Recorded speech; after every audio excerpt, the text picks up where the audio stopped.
بانو قدسیہ کہتی ہیں کہ مرد کی سچی محبت کی حقدار صرف اور صرف وہی عورت بنتی ہے جو خود کو مرد کے حصار میں دے دیتی ہے، یعنی جس بات سے وہ منع کر دے وہ منع ہو جائے، جس جگہ جانے سے وہ روک دے وہ روک جائے، یعنی وہ اپنا کنٹرول اس مرد کی حفاظت اور اس کے ذمہ کر دے،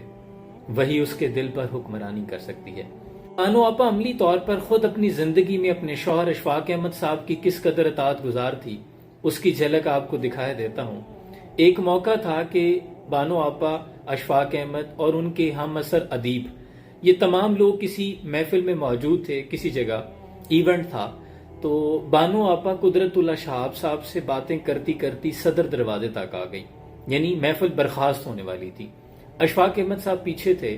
تو قدرت اللہ شہاب صاحب نے بانو آپا کو عزت دیتے ہوئے کہا دروازے سے کہ بانو آپا پلیز، یعنی آپ آگے باہر تشریف لے جائیں۔ تو بانو آپا مڑ کر پیچھے کی طرف دیکھتی ہیں کہ ابھی اشفاق احمد نہیں آئے۔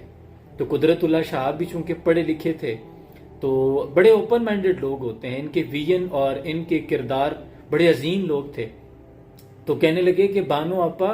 بس کریں، آ جائیں، یعنی کہنے کا مطلب تھا کہ اب اتنا بھی آپ اطاعت گزار نہ بنے کہ اشفاق صاحب کے ساتھ ہی آپ باہر جائیں گی۔ تو اس پر بانو آپا نے کہا کہ قدرت اللہ شہاب کیا ایسا ممکن ہے کہ کوئی ٹرین کا ڈبہ انجن سے آگے نکل جائے؟ دیکھو ہم سب ٹرین کے ڈبے ہیں اور اشفاق احمد ہمارے گھر کا انجن ہے، لہٰذا میں ڈبہ ہو کر انجن سے آگے نہیں نکل سکتی، اشفاق صاحب کا انتظار کرتی ہوں۔ اشفاق صاحب آئے اور پھر وہ گھر تشریف لائے، اور شاید یہی وجہ تھی کہ بانو آپا نے اشفاق احمد صاحب کے چلے جانے کے بعد بہت سے اعترافات بھی کیے جو کہ اشفاق صاحب کے اعلیٰ کردار کی مثال تھے، اور بانو قدسیہ نے یہ وصیت بھی فرمائی کہ میرے مر جانے کے بعد مجھے اشفاق احمد صاحب کے قدموں والی سائڈ پر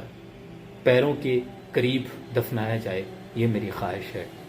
تو دور حاضر کی خواتین کے لیے یہ بہت بڑی مثال ہے کہ اپنے شوہر کی اطاعت گزار ہونا یہ کوئی دقیانوسی بات نہیں ہے، یہ تو فرمان مصطفیٰ صلی اللہ علیہ وآلہ وسلم ہے کہ خوش نصیب ہیں وہ خواتین جو اپنے شوہروں کی پیاریاں ہیں، جن پہ ان کے شوہر راضی ہیں۔